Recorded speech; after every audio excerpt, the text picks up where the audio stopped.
Welcome to the Veterans in Politics Talk Show. Join us every Wednesday night at 6 p.m.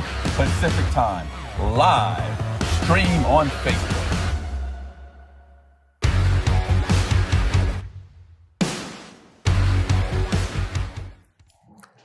Welcome to the joint Nevada endorsement interview for non-judicial candidates. At the outset, we'd like to formally recognize and thank our sponsor organizations for making today's event possible. That would be Mary Perry, Clark County District Court Division, Family Court Division, Department P, as in Perry, Veterans in Politics International, and Nevada Veterans Association. We also extend our sincere appreciation to our additional sponsors and community partners whose their support helps ensure a professional, fair, and transparent endorsement process. And we're honored to have all of you with us today. Before we begin the interviews, let's review some of the rules and the format that we're going on. First, the panel members will introduce themselves by stating their names, the organization that they represent. And then next, each candidate will introduce themselves. Please include the office you're running for and explain why you're seeking that position. We will then proceed to the interview portions. Please remember this is an interview and not a debate. So candidates may not ask each other questions of one another, and all responses must be directed towards the panel. In the interest of fairness to all participants, time limits will be strictly enforced. Each candidate will be given 1 minute to answer each question. So brevity would be excellent. When 30 seconds is remaining, I will show you a hand sign. It will look like this. And at the end of which you're going to hear a bit of an alarm. And because I don't have it set up just yet, it may take a moment for me to let you know what that alarm sounds like. And it is this. That means finish the statement that you're on so we can carry on with the next question from the next panelist. And after all panel members have asked their and completed their questions, each candidate will have 1 minute to make a closing statement.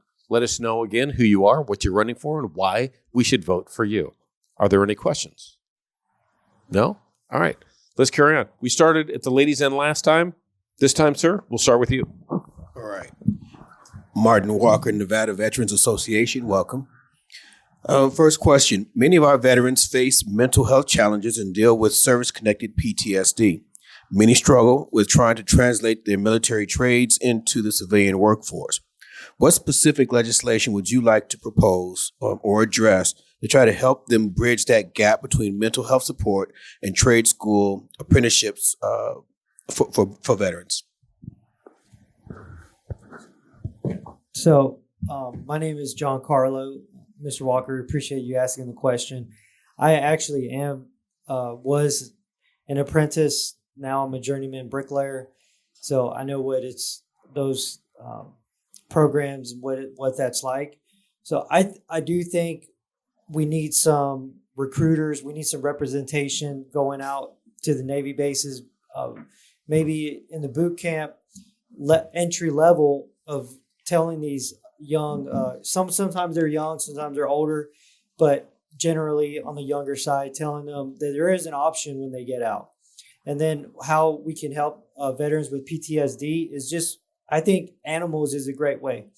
So there's a llama lady with llamas down in Henderson. So she has that. And then the horses are very therapeutic for veterans. But yeah, we need to pay attention to the mental health crisis that's going on, and especially among men, because men have a lot of issues. Men need support. And I think if you do have a nation of strong men, you have strong households. Thank you. Hi, my name is Jasmine Kurys. I am very passionate about this issue. I do not suffer from combat PTSD. However, I was working in Mandalay Bay the night of the Las Vegas shooting and also experienced some similar stuff of that nature on my college campus and have seen not only firsthand what it does to our communities, but I have left the industry that I got my degree in because of the challenges I face mentally with going back. And I can only imagine what that is like for somebody who goes overseas and then comes back and has a government that shows them systemically how they don't really care after you come back. I don't have a direct answer. You're going to hear me say this a lot, that I think most of our problems are going to be solved through education, teaching people awareness, whether it's what they're going through, so they can have names to what they're going through, so they can then address it, or just education in the sense of investing, early on, so we can try to prevent some of our issues in the future. My name is Bill Carnes. I'm with Nevada Veterans Association. So let me ask you this.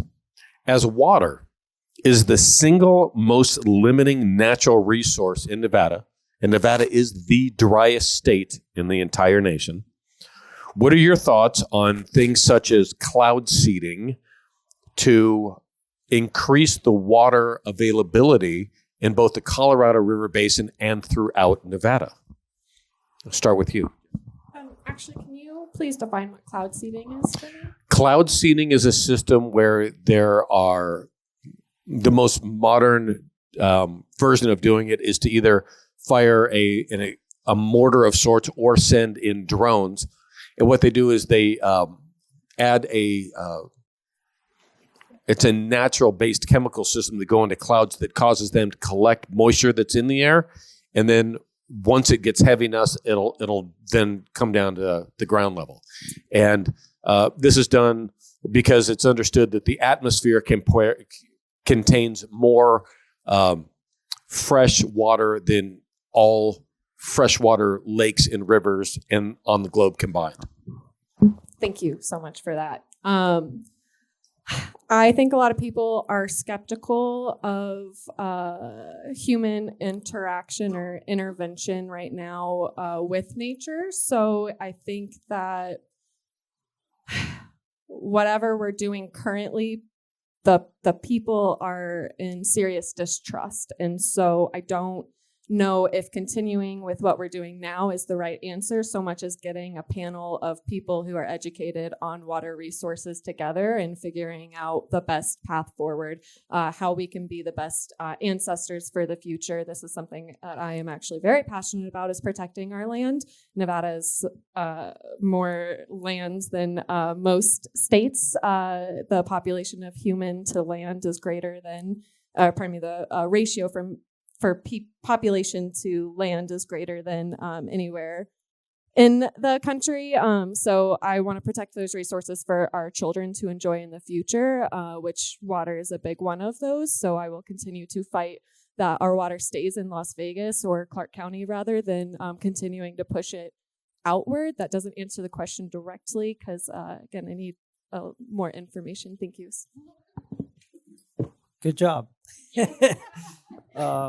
Interesting question, Mr. Carnes. I think what we need to focus on is the Lord. That's going to be my response, because I don't like the idea of cloud seeding, just one-on-one, my heart, because it's unnatural.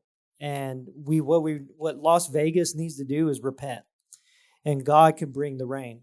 How about we talk about repenting and Las Vegas turning back to God, and Las Vegas not being Sin City anymore, and actually focusing on a real issue, which is sin and all the alcohol, all the human trafficking that's going on in Clark County, Nevada. We need to repent. We need to turn to the Lord, and we need to ask. We need to do what our grandfathers and our grandmothers did, and they got on their knees. They prayed to God for what they need. The answer is not in man. It's not always going to be in man. We need to repent. We need to humble ourselves. And this is what Benjamin Franklin said, that we need to open up Congress in prayer. We need to turn to the Lord. Cindy Lake, Veterans in Politics. Thank you for that. We didn't ask you guys why you're running. And I would like to know, I have an idea, I think, of why you are running. But it's okay.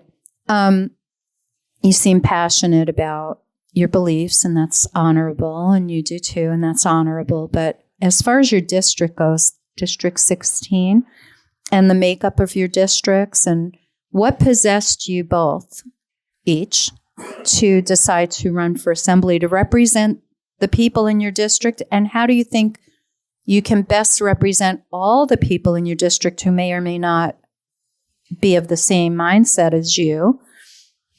Because that's your job, to represent the people in your district. And what is your goal as far as that goes? Thank you. Oh, great question. Thank you. My number one priority is getting food availability, access, and education to our children. Once we do that, I would like to start working in communities outwards, specifically with our veterans, with our senior centers, and with our unhoused populations. But once we address food in schools, then we can really talk about issues outside of that. Right now, every issue that we face as adults can be aided by food education and food access and food equality, regardless of whatever your financial background may be or your parents.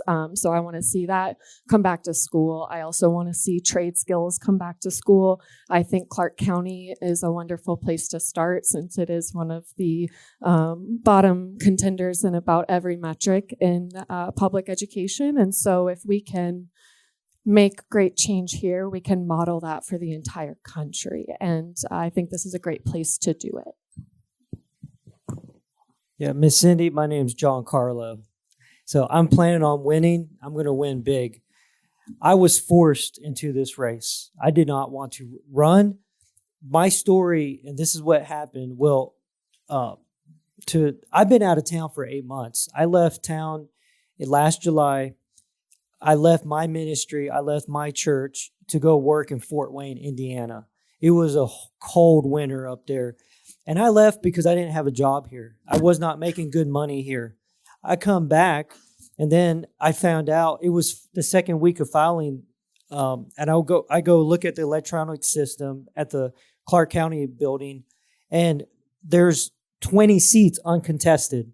I don't know what the CCRP is doing, but I've lost almost all confidence in the CCRP. So my district was uncontested by a Republican.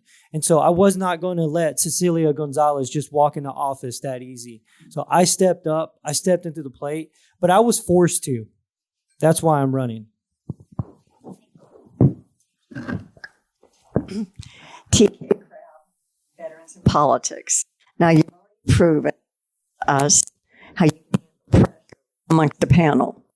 How would you handle pressure from lobbyists or donors when it conflicts with your district's best interest? Jasmine.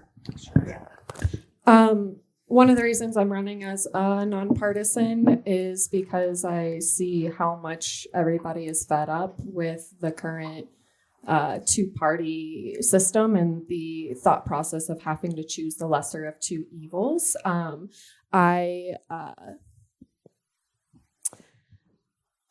Let's see. This is going to sound maybe a little bit crazy. I'm willing to take the very hard route of being a nonpartisan who doesn't accept money from donors that I just morally do not agree with, which means majority of big corporations. I've worked for small businesses here in Las Vegas for a long time at farmers markets, and I want to continue to see them grow and not get pushed out. I also see a desire for that in the community to have more mom and pop shops back, regardless of if that means the cost of the product is a little bit higher. It's usually a higher quality too. Finish your thought. I don't know if my thought had an ending. So I got it, Thank though. you. I understood exactly. In fact, as you were talking, I appreciate it. Please use Oh. your microphone so you do talk My so that mouth was- folks watching can hear. Miss TK, so your question is how are we going to withstand pressure from lobbyists? I think we need to be principled people. We need to have principles, love God, love people. So the Lord has to come first, just like our founding fathers wanted. And then people, the constituents within our district and the principles that we're running on. So me, it's jobs. I'm here to bring jobs to Nevada, to bring more tax money because Nevada is bankrupt right now. Our UNLV students, their tuition's going up by 12% because the state's going to run out of money. So we need answers. We can't be running our school. Our children don't. CCSD does not have enough money. So we need to run on principles. To me, it's the kids come first. So I think Ms. Jasmine and I both agree on that. Can I? Go ahead. Thank you. Can I just say, through speaking to the community at farmers markets, the kids are almost a nonpartisan issue. There's nobody who seems to be divided on the fact that we severely lack resources for them. So, I'm a returning college student. It's not just UNLV where the tuition's going up. Your turn, sir. So I'm going to reattack on different questions. It's similar. I heard a question similar to mine, but I'm not so sure I heard an actual answer. So with nonpartisans being the biggest voting bloc now with 47%, the path to victory really depends on how well you can resonate and relate, connect with voters who don't necessarily share your party label, or as you said, a non-party label. So I have my question is really going back to the question that was asked earlier. As a nonpartisan, how do you see yourself resonating with or garnering the vote of people who may not share your non-party affiliation in that respect and all? And to you, Mr. Carlo, the district is very diverse, which means not everyone shares your skin color, not everyone shares your religion or your spiritual choice, not everyone shares a lot of things with you. And I'm not trying to be disrespectful, but the hellfire and brimstone approach will not resonate with people. How do you think you can pull people or get people to vote for you with the hellfire and brimstone message? And how do you think you can resonate with people who are not nonpartisan to kind of pull away from their polarized views? Would you like to have some? Please. Yeah. I think collaboration is a way that we can all win. So getting people who don't think that they agree into the same room so we can talk and realize that we actually do agree, that it doesn't matter what side. I have a saying that Republicans and Democrats are two sides of the same coin, and we're done with money running the country. And I grew up in Texas. I come from a theater background, which is completely opposing political views. So I know that when I sit down and genuinely talk to everybody, our hearts are in the same place, which is that we're struggling. It doesn't matter if you're a millionaire, where your background is, where your policy beliefs are. Everybody is struggling right now, whether it's to be back in school, even trade jobs. There's no short of struggle among our community. And so just getting people together so we can figure out one collective action forward, just one small step is how we get. So my response is, it's not just me. I got a bunch of people behind me. My issues are not really, jobs is nonpartisan. My first race that I ran for was school board, which was nonpartisan. So me, I'm not, like I said, the CCRP did not recruit me. I'm not Republican, strong Republican. I'm Southerner. And I'm trilingual. Yo hablo español. I also speak Japanese. Nihongo de hanashi koto ga dekimasu. So I actually minister in a Japanese church. I have a lot of people. So I started protesting the mask with my friend, Alex Rodriguez. And then that little group of 10 or 12 people grew to thousands on the strip. And so you can do your homework. You can look at my Instagram page. I've got millions of views. People love me from all over the country. I got major support. And I've got a lot of money pledged to me. So I'm just waiting for that money to come in. But it's not about me. That I got a bunch of people with me. Okay, so my question now, Bill Carnes, I'm with Nevada Veterans Association, is going to turn towards education. So just directly asked, should the federal government, through the Department of Education, have and continue roles in K through 12 education? Or should that control return back to the states, the localities, and the parents? Should K through 12 education remain under federal government oversight, if you will, or should it remain, or should it be returned back to the states, localities, and the parents for the K through 12 education of their children? Right. So if you know anything about me, I'm definitely not big on the federal government. And that's why I'm a statesman. I'm running for a state position, Assembly District 16, John Carlo, because I'm not big on federal government. We don't need the federal government. There's public educators that are counsel me to tell me that we don't need the federal government. They have too many regulations. They want boys and girls sports. We don't need that. No, we need a sheriff. Also, we need a sheriff. We need a governor who's going to get involved. We need more involvement from the community as well. But no, I'm for the parents. Parents need to be involved as well. And not only parents, but other taxpayers. See, I'm not a parent. I'm a taxpayer. So me in the CCSD, when I was running for that, I represent everybody, because it's not just parents, it's taxpayers too. Hi. So I'm not trying to sound like this is a cop-out. It's a very complicated question, I think. You're going to find that where I stand on a lot of solutions is that it's really not black or white, this or that, because we are more advanced in our species than we've ever been before. So there's a way forward that we haven't seen yet because it hasn't been created by us. Right now, I think that the federal government does need to step in, and they're tiptoeing around it because they don't want to step on states' rights, which is why we have things so disproportionate in places like Clark County versus Boston School District, for instance. And again, I grew up in Texas, and Texas public school system, I was very blessed in where I grew up, and I'm very grateful for that. However, when I spoke to students who grew up on the other side of the country, they could not believe what they were feeding us in school in Texas versus what they got in Massachusetts. And so there needs to be some kind of standard that is set by the American people, but that doesn't necessarily mean federal.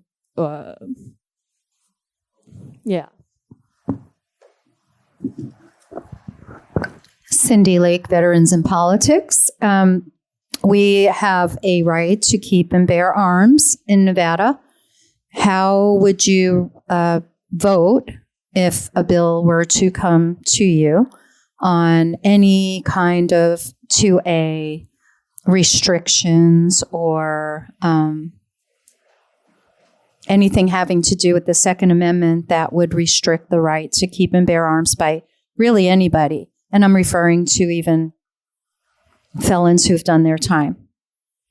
Thank you.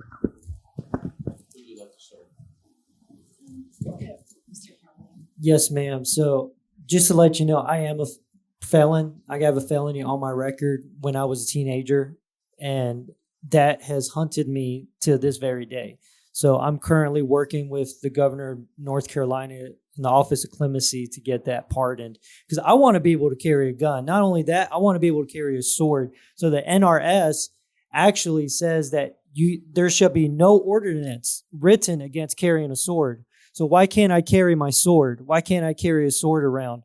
The 2A is under attack. So I think we're safer with guns. I have a good friend. She got raped in a university in California. And now her mind has been changed about students being able to carry on campus. I don't like any laws that go against guns. I believe students should be able to carry on campus. It makes places safer. So I was born in Texas, so we like our guns.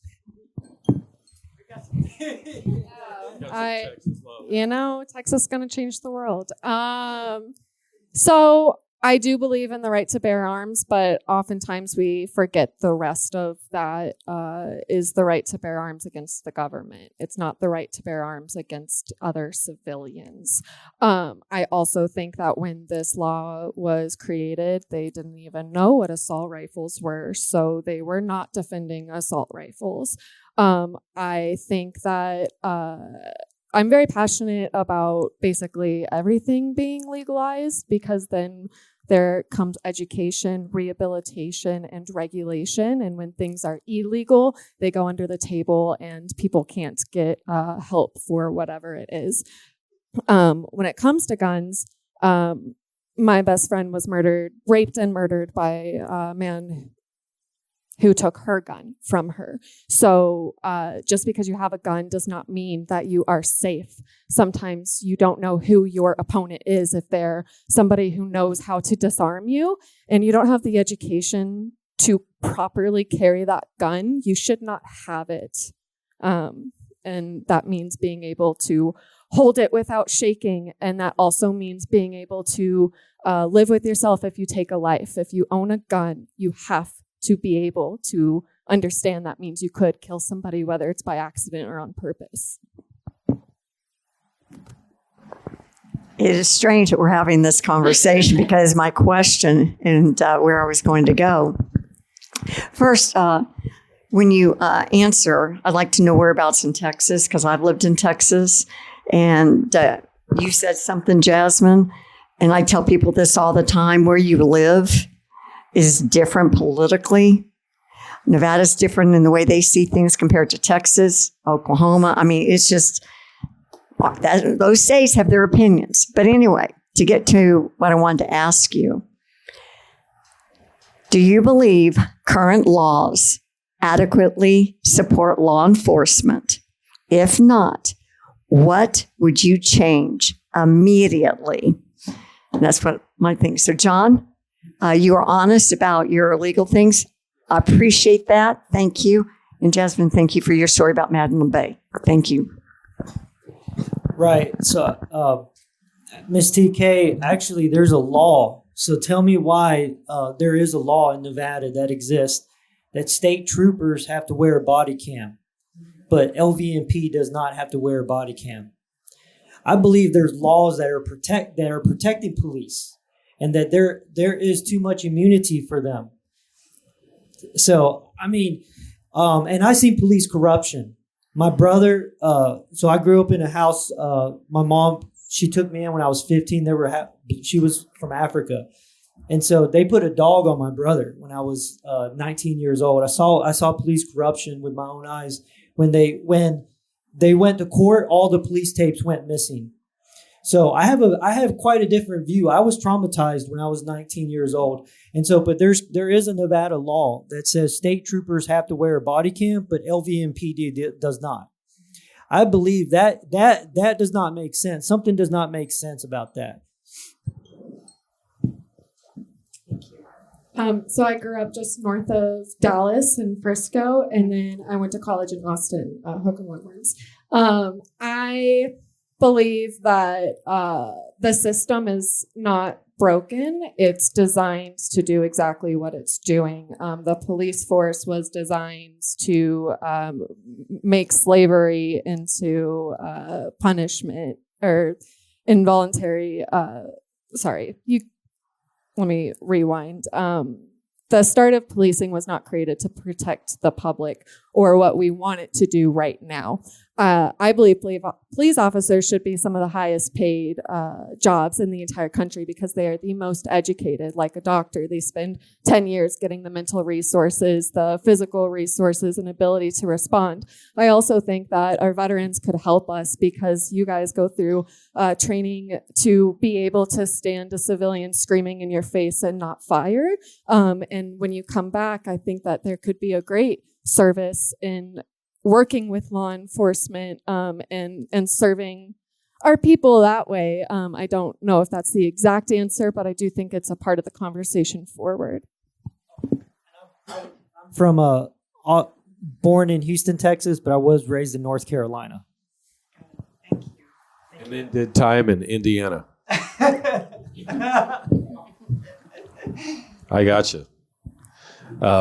I drove a fire truck across the country one time in August and came through Indiana on I-80. Different time, different place. For this being said, we're done with the interview portion of this. I want to thank you for coming in. I want to conclude today today's interviews with once again recognizing and thanking our sponsors, Mary Perry for Clark County District Court Family Division Department P, Veterans in Politics International, Nevada Veterans Association, and our additional sponsoring partners for their leadership, support, and dedication to veterans and the integrity of our non-judicial process.